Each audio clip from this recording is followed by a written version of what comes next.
Welcome, everybody. This is Two EdTech Guys Take Questions and Share Cool Stuff. And we are excited, as we always are, to help you finish your week because weeks during COVID-19 teaching online are quite different than weeks have been in the past. And we know that you're kind of like, I'm exhausted. So with that, we are hoping to both give you some cool ideas, but also to have a little fun with it along the way because that's important.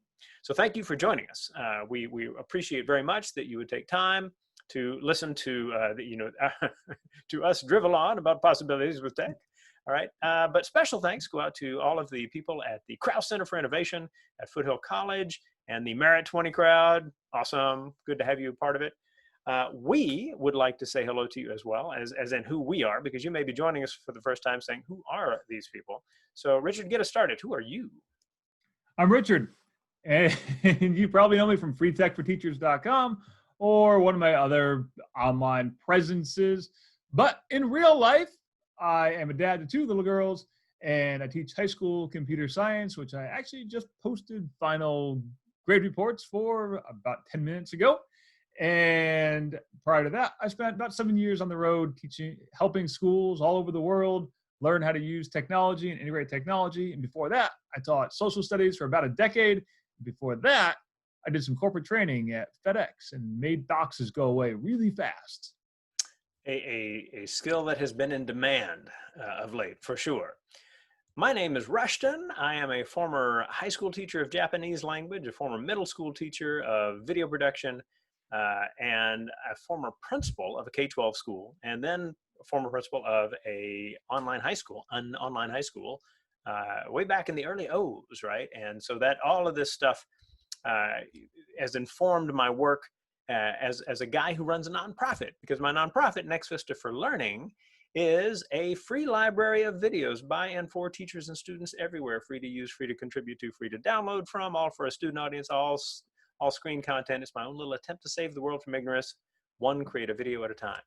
All right, so with that, you should know that the library has stuff about academic content and communities and service to others and careers and for those learning English.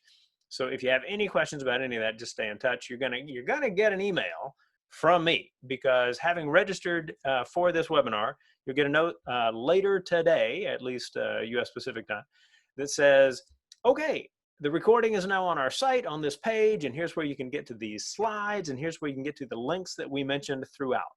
So we gather those as a way of just being like kind and good human beings for you. So hopefully that is all stuff you will find to be quite interesting.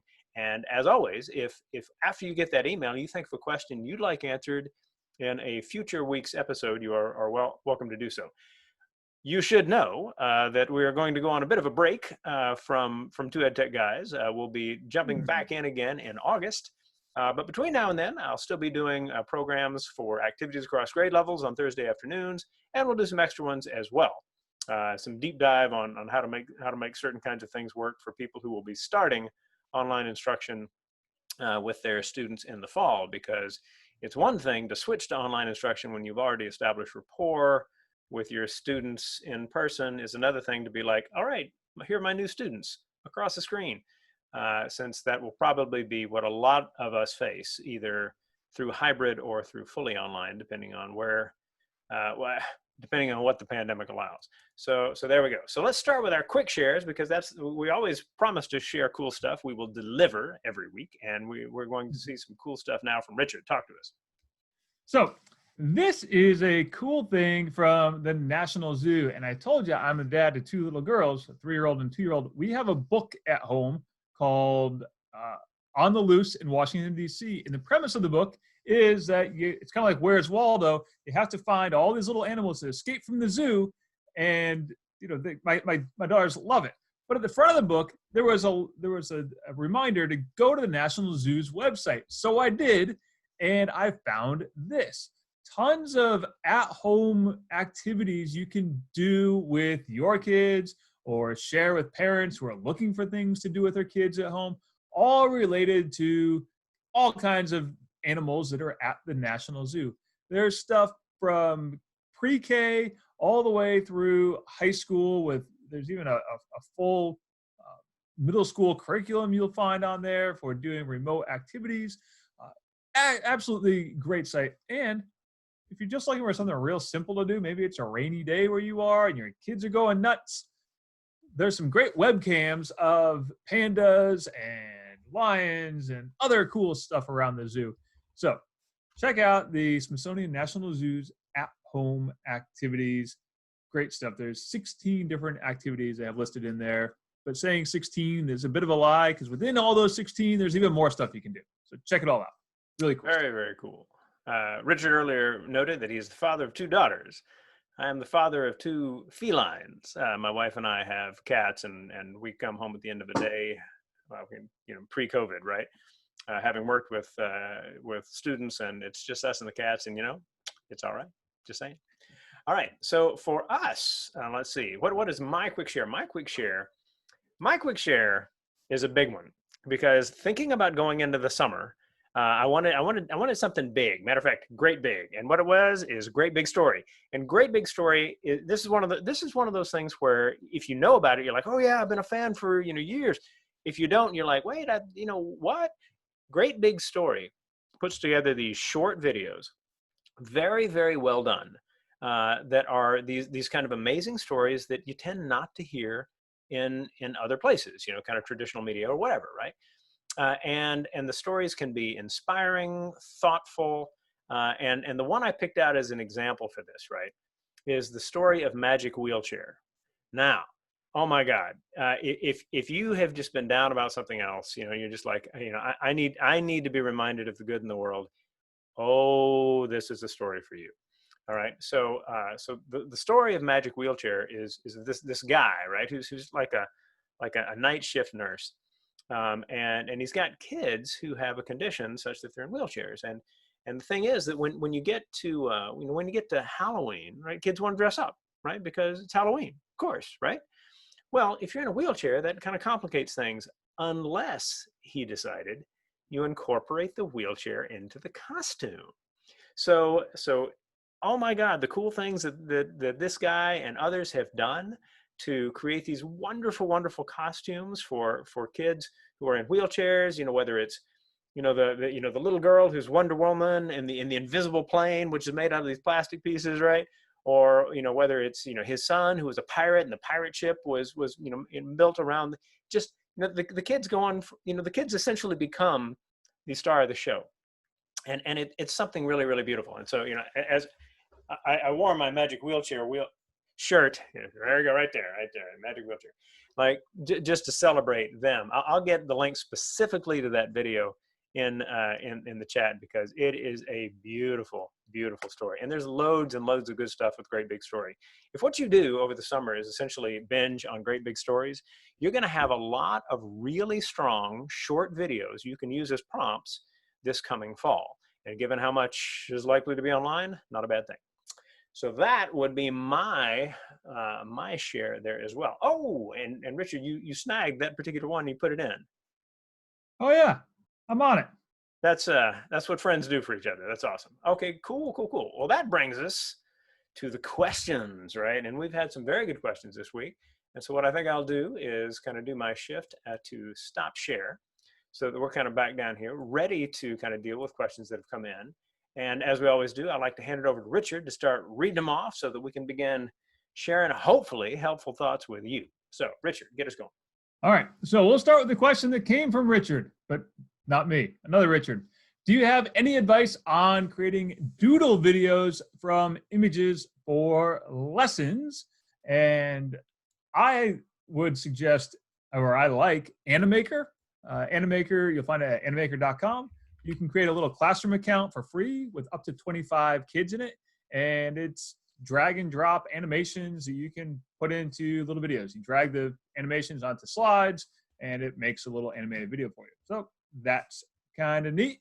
Or if you just want to do like true freehand doodling, something like Explain Everything would do that as well. Rushton had another idea though. Oh, I was just going to say, I mean, a lot of people use Powtoon. So Powtoon is one of those, one of those tools that kids use, and once kids know about it, they kind of overuse it. But it's a tool. And what a lot of people don't know is that, you can do a fair amount of drawing in things like Zoom, right? If you go to Mm. share your screen, there's a whiteboard there. You can do some drawing that way. You can always create videos out of what you're doing with drawing if you want to do that. In Google Drive, you can create drawings there. There's Jamboard as well. So you got a lot of options for drawing and video. So with regard to a question like this, to also make sure, just think, all right, well, what is the specific academic focus, right? And so, when you think about something like creating videos out of drawings of any kind, right? The thing always should be, give me your summary of what this is and its connection to something else. The summary is something they're going to pull from the textbook or the online equivalent or whatever. But the connection is what allows them to really begin to show their learning and perhaps their misconceptions. So that piece of how they think about what they do with these kinds of tools is very, very important. Next. All right, I'm putting in a link to a video made with Powtoon that I think a lot of teachers will like to share with their own students or perhaps their own colleagues. It's about email etiquette. So, I can't imagine that there's a need for such thing out there. No. All right. So next question came from Brian, who's here live. And Brian is in Northern California. Which site is the most dynamic for creating fillable PDF worksheets from teacher uploaded PDFs, pushing out a copy to each student on a class roster, having students resubmit PDFs, and giving the teacher access to a wide variety of markup tools for correcting the submitted PDFs? So Rushton and I both agree that GoFormative is an option. I would also say that Kami is an option, Kami. Kami is a good option for that. But Rushton, you had an idea with Classroom and Docs. Right. So I think one of the first things, when I work with folks on these, here's a link, by the way, in the chat for Kami. We'll get that in the links that we send out as well. When like the question is a good one, but the question really comes down to things like, well, what are you trying to accomplish, right? And so, why the focus on PDFs? And it may simply be that, well, what we need is this element that's in the question of, I want to push out a copy to each student on a class roster, have the students resubmit them, and then kind of, good markup tools for correcting and grading these things. All of that you can do with Drive, right, and Classroom, where you create a template using Google Docs, and then that in Classroom you attach to an assignment and say, make a copy for each student. And then the students have a copy of that, just like in the question. They can add whatever they need. And then when you go into the grading shell, grading, right, in Classroom, you can, for each one, you can have like a bank of responses, you can highlight things different. And it may be that addresses the things that you're talking about with that, because the efficiency of getting stuff back is something that lagged behind the collaboration that was built into these tools some years ago. So I have found that I can move pretty darn quickly through Classroom and Docs doing the same kind of thing, and hopefully that's useful to you as well. And I think Brian had a second question as well. Is that right? That's right. We'll get to it right now. Which site specifically permits students to make audio recordings, submit them, and have a teacher listen to them one after another? Think Flipgrid without the video component.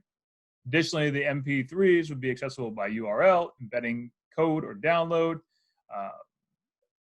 So my suggestion is GoSynth.com. GoSynth.com is pretty much like Flipgrid, but for voice. You can post an audio recording of your own to get the conversation started, and then kids can reply with their own threaded conversations, and you can share it by URL. You can embed it, and it will transcribe. The automatic transcription is a little wonky. Sometimes it doesn't come out quite right, but I really like GoSynth.com for that purpose. It reminded me a lot of VoiceThread. Some of you may remember VoiceThread, which came out. How long ago did VoiceThread come out, Rushton? Like 12 years ago? It was out over 2008. 12 years ago. Yeah. I remember working with it, back in the late O's. Yeah, Pretty yeah, cool. yeah. Yeah. Uh, so it actually VoiceThread still exists. It's just very expensive now. Okay. But GoSynth.com would be my number one choice for that, with Anchor.fm being my backup choice. So in that question, Brian talked about using Speakpipe and that not being able to kind of bring things together for him. I would note that there's a difference between speakpipe.com/voice-recorder, which is the free, you don't need an account to create a link to an audio file, right? With speakpipe.com, when you create an account, and then you can have this space that people go to, and they say record, and they record, and that recording goes to kind of an inbox of sorts. Let me show you kind of what that looks like. Looks like this right here, right? And then that way you can gather things in this way. So that would be another approach to the same kind of thing. I learned about the ability to do that in Speakpipe from Mr. Richard Byrne. So Richard, thank you for showing me that when I asked you a similar question. I don't remember doing that, but okay, you're welcome. No, good stuff there for sure. Let's keep going. All right, so next question came from Sarah, who says, I've been one of the divisional help people throughout the past few weeks, months, with Google Classroom in our division. Our leadership has been encountering disconnect from parents with so many different expectations from so many teachers, some of which is unrealistic and some of which is a 3-week dump of information. Just wondering if you know of any guidelines that would help teachers understand what would be best practice at different levels. So I'll start by saying Sarah is not the only person to ask this question or some variation of this question over the last couple of weeks. In fact, I've probably gotten it a dozen times, some variation of this. And my pal, Dr. Wendy Robichaud, who actually did her dissertation on the question of remote learning for high school students. That's what she specialized in, not even remote learning, not even, I shouldn't say remote learning, online learning for high school students. She and I are working on a guidelines document for our own school district, and I'll be sharing a version of it when it's completed, hopefully, in July-ish, aiming for late July. So look for that. But Rushton also is having some webinars on this topic. I am. So first recognize that when parents are coming back with complaints about inconsistent work, kind of things like this, that's actually not a bad thing, right? I mean, because you and your leadership need to know when the crowd that you serve is unhappy, for sure. Now, not to say that parents are bad at letting you know when they're unhappy, but one of the most important things that has been consistent across messages related to how to think about work at this time is that how much you cover is going to change based on how you're using these tools and how comfortable your students and families, when they're helping with them, are indeed. You have to really kind of zero in on the main things and say, all right, how is this going to work? That requires a lot of creative brainstorming, and what you'll find is that there is guidance out there, right? So I just put in the chat 2 teacher guidance webinars that I have done. One is the one was the first one I did when I started all these webinars, which is called just Guidance for Switching to Online Learning. And the second is one that I did just a week and change ago about preparing for the fall. And in both cases, you can kind of get into this into some serious detail. But the main thing is that you and your colleagues are having serious discussions at this point about what expectations should be in the fall. What are the most important pieces? Can you switch to assessment that is much less dry than it was before COVID, right? The whole thing of well, it was easy, I just did a multiple choice, blah, blah, blah. Yeah, but the extent to which students were really learning things is an open question. And so now you have to kind of be in that space of all right, the work should be built around getting students to a level of confidence explaining their learning. Now, arguably that's always what it should have been, but still. And because that's something we can do in this environment. We can say, all right, we're going to connect via video. I'm going to have you describe this, that, or the other to me. There are a number of ways to do assessment now that don't depend on loads and loads of, say, worksheets that have been sent home or something like that may feel like it's a good idea, but typically is not. So anyway, I would recommend those 2 webinars. Hopefully that would be helpful to you. Good. So the next one is a question that I think a lot of people are asking or thinking about too, but Ken happened to ask me this week. After a little break, it's been a long semester. I'm going to make some video lessons to have ready for the fall. I have a Mac, so I'll probably just use iMovie unless you have a better suggestion. My question is, do you have a list of tips for making the videos in a way that doesn't require a lot of editing time, but is also more engaging than just me talking to students? So to address the question around iMovie, if you've got iMovie, use it. I mean, anything you find online that's free is going to not be any better than iMovie. It's going to be equal to iMovie. So if you got iMovie on your Mac, use iMovie. That's what I would say. About the tips for editing or tips for making the videos in a way that doesn't require a lot of editing time. One of the things that I do is I have either sticky notes, like digital sticky notes on my desktop, or I have my notebook, or sometimes both, and I script out my talking points. It just helps me kind of stay on topic and not ramble. It also helps me, be a little bit more organized in my presentation. That's number 1. Number 2, keep them short for 2 reasons. 1, kids are not going to pay attention if you're rambling on for 5 minutes or 10 minutes. You probably already know that. But the upside to keeping it short is that if you do make a mistake, you have a lot less video to sort through to edit out your mistakes than if you've got this long thing, right? I always find, like, if you got a 90-second, 2-minute video and you make a mistake at the 1 minute and 15-second mark, that's pretty easy to edit without affecting other stuff. I find when I've got a long video in there and I'm trying to edit a small portion of a long video, something always goes haywire. So keep them short and sweet. That's my 2 bits of advice. Rushton has an idea too, though. Having spent a little time with short educational video, I could kind of give you thoughts on this till cows come home. But let me first say that the amount of time you spend editing any video is absolutely a function of the amount of planning you put into the video to start with, right? It's just, some people are like, I've got this idea, I'm just going to start recording and see how it works out. You're going to be doing a lot of editing. On the other hand, if you really plan something, well, it can end up. Now, two more specific pieces of advice. You're like, okay, I'm going to be using a Mac. Do you have other suggestions? Well, one other suggestion is QuickTime, because QuickTime has a screen recording feature that is simple, quick, and very, very strong.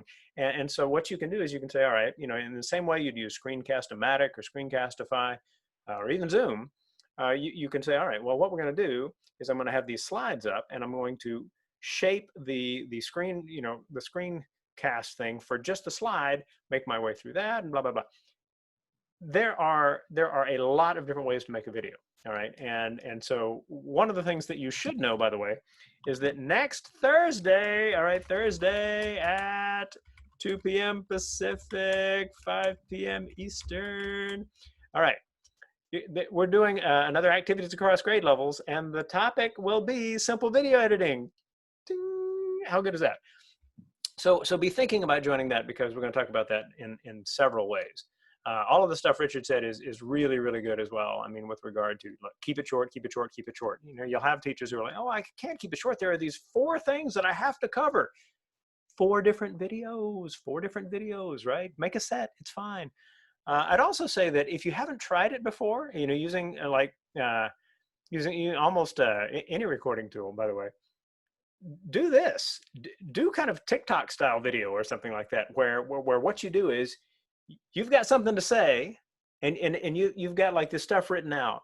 Well, read off, just memorize the first sentence, turn to the camera, start recording, turn to the camera, say the sentence, then turn back and do the same thing. You're like, but that'll be crazy. Well, what you do is you just edit out the parts in between. So it's sort of like, and this is what I want you to do. And then immediately it's like, and of course you should be. And that kind of jump back and forth is actually kind of fun to watch, which is why it's become such a style. But that's a good way about those things as well. Join us next Thursday afternoon for more tips on that front. And since you mentioned TikTok, I was listening to a podcast yesterday with Guy Kawasaki and Gary Vaynerchuk. For those who don't know who Guy and Gary are, they are titans of Silicon Valley influence and investment. And Guy was the chief product evangelist for Mac for years. And anyway, in the podcast, Gary is talking about he's on TikTok now. Now, Gary's like me, 40-something years old. Not really going to be doing a whole lot of dancing. He's on TikTok doing exactly what Rushton just said, of just putting up a little blurb, little inspirational thing, little tip of the day sort of stuff. Just doing that on TikTok. So don't think of TikTok as just being the, where the preteens are dancing around. Preteens hang out, right? So I mean, like any system that's out there, there's something to be learned, right, as to why it's popular, why it's important, and creative teachers find ways to take those pieces and to turn them to learning advantage. What's our next question? Next question came from Sherry, who said, "Hi, Richard. I saw your post about making B-roll galleries. Do you know a way to do that without sharing the folder with edit access? I'm worried about kids trying to upload pictures that aren't appropriate for class."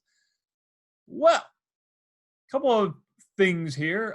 Number one, you could have them submit it through a Google form, or you could do that with Microsoft Forms. I'm not sure if you're a G Suite or a Microsoft person, but you can do it in either one of those and have kids submit files that way, and that way you get to approve it, or take things out if they don't do it. If it's not appropriate, that's probably the best way to do that. But you could also do. There used to be a great service called Drop It To Me that would do that for like all kinds of stuff. But I would do a form and have them upload it through that. And I think Rushton had the same idea. Same idea. A lot of people don't know that when you create a form, you can add a question that essentially says submit a file. But go in, add a question, and you'll see that option there, and play with it. Like anything else, so many teachers are like, as soon as they start doing something like this, they're like, the first thing I'm going to make is what I'm going to use with the students. Don't do that, right? Instead, set that thought aside and be like, what would be the simplest possible approach of this? Okay, what I want to do is create something where people send a form and I'm approving it, that kind of thing. All right, then create like a scaled down version of that and try it with a couple of colleagues and talk to them about what you're seeing. People will have ideas. I think we got one more question. Is that right? We have one more question. Bring it. All right. This one came from Nancy. Here's my question, actually a series of questions. What does effective teaching look like in a social distancing classroom? How can students work, discuss in groups when they need to be 6 feet apart? How can they work together to do science experiments? How can teachers conference with individual students from 6 feet away? When a student needs tech assistance when working in, let's say, Wii video, how can you help when you can't get close enough to the student's screen to see what's going on? So many articles that I've read recommend having students sit in rows, preferably facing the same direction. My fear is that in this environment, teachers will resort to passing out packets of worksheets. So let me tackle it. Rushton's got some good ideas, and I want to tackle it first because I've actually been having these conversations with some of my colleagues. I work in a tech school, and so we have a lot of vocational programs. Vocational programs is what we used to call them, but tech programs. So we've got auto body, and we actually have a forestry class where kids learn how to work on chainsaws, all kinds of cool stuff, culinary arts, all kinds of stuff. So we've got a unique setup, right? And there's a lot of group work, for lack of group work / collaboration. So we've been talking about this a lot. And one of the things that we're still working on, so it's June and it's the end of the school year. We're still thinking about this. Is those things of like, okay, student needs help with let's say WeVideo or let's say whatever on their computer. There are a lot of screen sharing programs that you could use so you don't have to walk right up to the kid's laptop. Or you could have them, say, hey, Mr. Byrne, I need, I'm stuck. It's not working. Say, well, what's not working, Timmy? Or what's not working, Susie? And have them project their screen onto your screen or onto your whiteboard in front of the room. So that's a solution to that. Right? So that way you don't have to get like next to them. Right? Just bear in mind, you might have to set some parameters or some protocols of like, hey, make sure you close your email before you project this to the whole class, right? That sort of stuff. So that's one of the things that I'm doing. But Rushton, you've got some other ideas too. So yeah, and we actually have got a couple of questions in the Q&A we'll jump into in a minute anyway. So this question actually is why technology to collaborate is so very important for what we've got coming up. So, even if you've got, say, a third or half your class coming in via a hybrid model or anything like this, it's just going to be so important that when kids are sitting, you can imagine, say, 12 or 15 kids, in a room, and then like that group's online the next day and another group's in. There's so many different ways to do this. But if they're doing some group work and they turn to each other, they can't be huddled, right? That won't work. But if they are properly sharing things via, say, Drive or Teams, things like this, it is much easier for them to be able to look at their screen and talk about this as they go. Now, if this is something that you haven't really kind of gotten into yet as a teacher, now's the time. And like I was saying before, work with some colleagues to try these different things because there are ways to handle these issues. It's just a matter of recognizing that they may not be ideal, but they can work.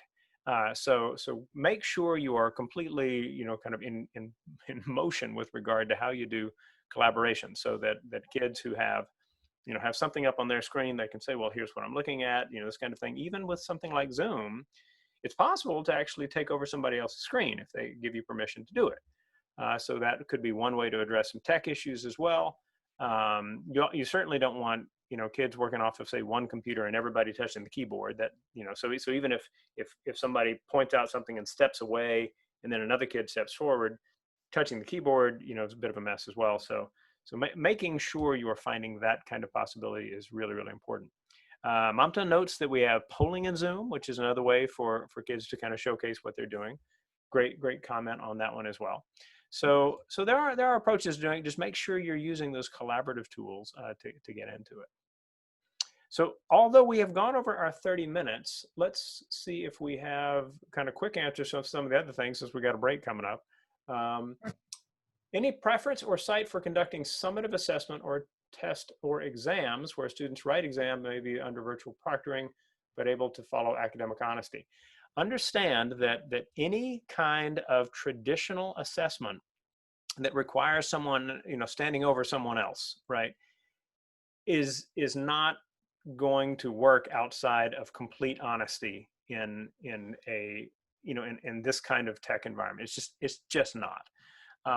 So if you have the least concern that a child will act dishonorably, you need to be thinking about performative assessments, right? Where what they do is they do projects and they describe their projects, say via video or in video chat with you, and you ask them questions that they have to respond to meaningfully. And you have to begin to really wrap your head around mastery learning and things like this. Richard, anything to add to that? Yeah, I would add that, I think I've gotten this question from many people as well around like, what is there a way I can control the kid's computer remotely? Can I lock them into something? There are those programs that you can use when you're in school on school managed devices. When you start talking about kids using their mom and dad's laptops at home or Chromebooks, you get into a whole host of legal issues that I am not qualified to address and is going to require a very expensive lawyer to address. So, it's, so what Rushton said. All right. One last one. So how do we ensure that students are actually listening to your online lecture? You don't. Sorry, but you're like, oh, that's not the answer I was looking for. I get you. But the truth is that unless you are talking with them like this, and like Richard and I are, and we can see each other, you just can't know. However, there are some different things that you can do. So, for example, I think Rich is going to talk about Edpuzzle as a tool, for kind of following their progress through things. That's a thing. But most important comes down to this thing of, is what you are saying something that ties to their sense of possibilities for the future in a way that makes them want to listen? And that is not the unicorn that it may seem.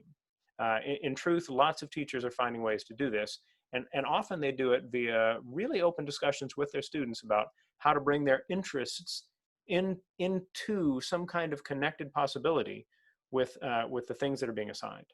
So that's all possible. But anything that really just kind of comes down to, do we know they're listening? Well, there are these systems that will tell you whether they stay on that screen, but they could be on that screen and at home kind of doing this and this and this, right? I mean, there's 1,000 ways to cheat the system. So you really just have to come at it from another angle by and large. Richard, what would you add? I would just add that if you are doing recorded lectures, you can use edpuzzle.com, where you can build in questions throughout the video, and kids have to answer the questions before they can go to the next part, so they can't fast forward. You do that.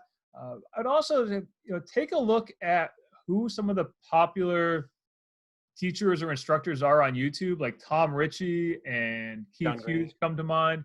Don and Hank Green. Tom and Hank Green, right? They all do a very good job, and they're very popular because people watch their videos. But just watch what they do, watch their style, because obviously they're getting a lot of views for a reason. So I'd say, go and look at those people and see what they're doing. That's what I can do. I want to thank everybody for submitting questions over the course of the week. It's very much our interest to find ways to be helpful to you as we go. We will stay on after we finish the recording for a few minutes to talk about some other questions. There's one about visual harvesting, which I think I'm going to need some explanation for on that question to understand exactly what you're saying, but happy to give it a shot. But the usual things, right? We are grateful to you for sharing word about what we do. We hope that you will stay in touch with us as we go forward as well, because our goal is to be wildly useful, in August, as people are kind of getting back into gear on a lot of these things. Although I would add that I hope you are not waiting until August to get in gear for the kinds of things that are out there. Just saying. But what is it that we do? Our job as teachers, first and foremost, is to give kids hope for a future that makes them excited about possibilities.